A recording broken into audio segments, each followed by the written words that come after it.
national sa Comelec ID. Pero ang Comelec wala naghahatag og ID. Ang ginahatag nila papel. Dapat kana unta ang naon sa mga naas katandana no nga unsa to ang mga practical ba nga mga basic ng mga panginahanglanon dinhi sa vulnerable sector. Ang ilahang unahon kani importante ning national ID. Nya pag-abot karon dito sa bangko di man dawaton ang national ID kay ngano walay perma. Ano ninyo? Amo ko national ID ko. Walay pirma dili dawaton sa bangko. Anong magpa-encash kag cheque? Ano kay ID din?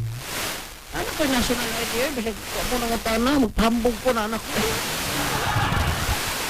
Dito po ko ning national ID. Wala ba kay pirma? Nga ang bangko nanginahanlan og kanang ID nga naay pirma nimo. Gusto na daw mo be? Lagot